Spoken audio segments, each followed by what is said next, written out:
तो कैसे हैं आप सभी। आशा करती हूँ आप सभी बहुत अच्छे हैं और अपना ख्याल रख रहे हैं। राधा रानी अपनी कृपा आप सब पर बनाए रखें। दोस्तों, आज हम बात करेंगे 16 जुलाई की बुधवार। दिन बुधवार है और सावन का महीना है। बुधवार का दिन जो है ये गणेश जी को समर्पित है और जो उपाय बताने वाली हुई गुरु जी पंडित प्रदीप मिश्रा जी द्वारा बताया हुआ है। गुरुवार के दिन जो भी उपाय हम करते हैं इससे कर्ज से मुक्ति, धन का लाभ और साथ ही व्यापार और नौकरी में उन्नति होती है। बहुत ही छोटा सा उपाय है। हरे मूंग का उपाय, दूर्वा का उपाय और बेलपत्र का उपाय आपको बताऊंगी। सावन के महीने में ये सारे छोटे छोटे उपाय करने से हमें बहुत सारे लाभ होते हैं। जीवन में हम बहुत तरक्की करते हैं। सावन का महीना है तो आपको कुछ विशेष उपायों को ज़रूर करना चाहिए। इसको करने से आपको बहुत बहुत लाभ होता है। तो चलिए वीडियो शुरू कर लेते हैं और सारी चीज़ों को अच्छे से समझ लेते हैं कि हमें कैसे करना है और सारे उपायों को किन किन बातों करते समय किन किन बातों को विशेष रूप से हमें ध्यान रखना है। तो चलिए वीडियो शुरू कर लेते हैं और सारी चीज़ों को अच्छे से समझ लेते हैं कि किन किन बातों का ध्यान रखते हुए हमें कैसे नियमों का पालन करना है। तो चलिए वीडियो शुरू कर लेते हैं। लेकिन उससे पहले अगर अभी तक आपने मेरे चैनल को सब्सक्राइब नहीं किया है तो चैनल को सब्सक्राइब कर लीजिएगा और बेल आइकन को दबाना बिल्कुल ना भूलिएगा। जानकारी अच्छी लगे तो वीडियो को लाइक शेयर ज़रूर कीजिएगा। सबसे पहले तो हम लोग बात करते हैं बुधवार की। बुधवार का दिन गणेश जी को समर्पित है और विशेष रूप से हमें गणेश जी की आराधना करने पर समस्त कामनाओं की पूर्ति हमारे बहुत जल्दी होती है। दूसरी चीज़ है कि गणेश जी जो है वो विघ्नहर्ता कहे जाते हैं और साथ ही जब भी कोई पूजन पाठ, कोई दान धर्म का कार्य होता है या हमारे यहाँ कोई शुभ कार्य होता है तो सबसे पहले गणेश जी की पूजा की जाती है। गणेश जी जो है वो प्रथम पूजनीय माने जाते हैं। सबसे पहले हम उनकी आराधना करते हैं, उसके बाद ही हम समस्त देवी देवताओं की पूजा करते हैं।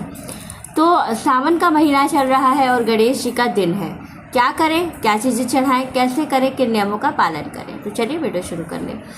सबसे पहले तो देखिए, जो गणेश जी का स्थान है शिवलिंग में, वो कहाँ पर है। तो जो गणेश जी का शिवलिंग में स्थान है, जैसे कि ये शिवलिंग है और ये माता पार्वती का हस्तकमल है और ये शिवलिंग है।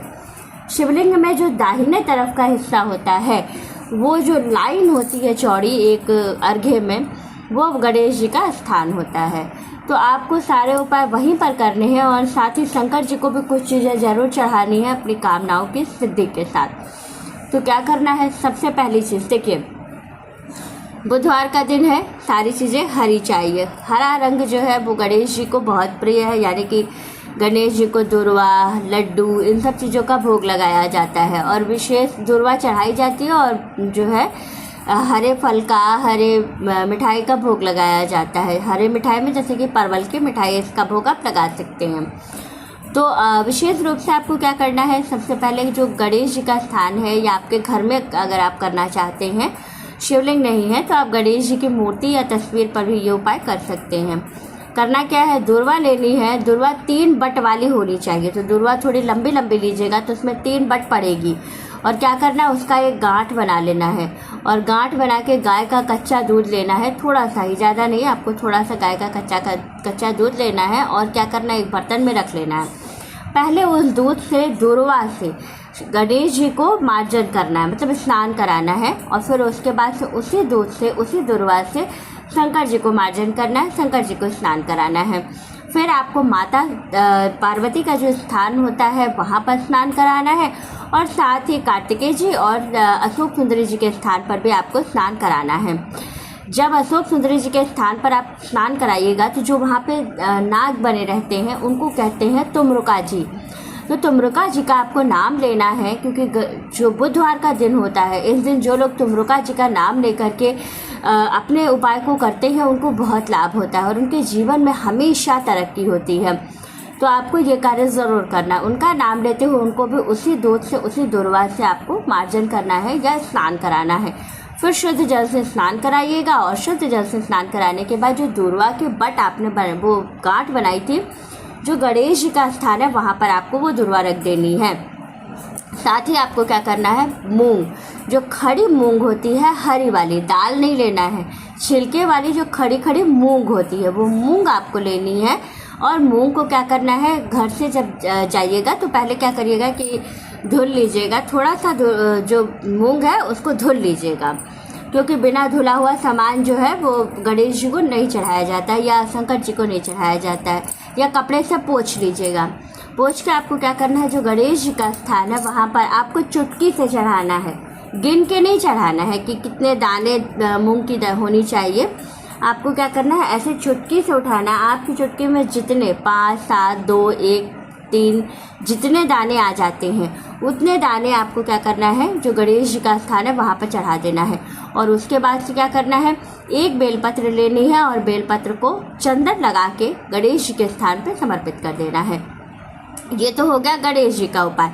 अब आइए शिव जी पर। शिव जी की जगह पर आपको क्या करना है, ऐसे उठाना है, मतलब 5 उंगली का यूज़ करते हुए आपको उठाना है मूंग और शिव जी पे समर्पित कर देना है। साथ ही 2 दाना चावल चढ़ाइएगा, जो कि धन प्राप्ति की कामना से चढ़ाया जाता है। अक्खा चावल होना चाहिए। तो 2 दाना आपको शिव जी पे चावल चढ़ाना है और फिर बेलपत्र चढ़ानी है और उसके बाद से श्रृंगार कर देना है। अब जो तुमरुका जी का स्थान है वहाँ का उपाय समझिए। मेन उपाय वहीं पर करना है। आपको क्या करना है, तुमरुका जी के स्थान पर आपको क्या करना है कि आपको एक कार्य करना है। बीच की जो बेलपत्र की जो 3 पत्तियां होती हैं, जो बीच की पत्ती होती है उस पे लगाना है आपको क्या, लाल वाला कुमकुम या लाल वाला चंदन। और जो बाकी की 2 साइड वाली पत्तियां होती हैं उनमें लगाना है पीला वाला अष्टगंध चंदन लगा करके। और क्या करना है, जो तुमरुका जी का स्थान है वहाँ पर 2 बट, ध्यान से सुनिएगा, 2 बट जो है जिसमें 3 बट पड़ रही हो, 2 दुर्वा की बट आपको चढ़ानी है। और उसी के ऊपर आपको वो बेलपत्र उलट के अपनी कामना कहते हुए चढ़ाना है। अगर आप ऐसा करते हैं तो आपको जो नौकरी, व्यापार, धन की जो समस्या है सब में आपको लाभ होता है। और अगर कर्ज से मुक्ति के लिए आपको कोई उपाय चाहिए तो इससे अच्छा कोई उपाय हो ही नहीं सकता है। इस उपाय को करने से 100% है कि आपको लाभ होता है। तो ज़रूर कीजिएगा, बहुत लाभ मिलेगा। तो बुधवार का दिन है, गणेश जी का दिन है, विघ्नहर्ता गणेश जी का दिन है, तो ज़रूर करें, इसका लाभ आपको ज़रूर प्राप्त होगा। तो वीडियो अच्छी लगी हो, जानकारी अच्छी लगी हो तो वीडियो को लाइक, शेयर और सब्सक्राइब ज़रूर कीजिएगा। राधे राधे दोस्तों।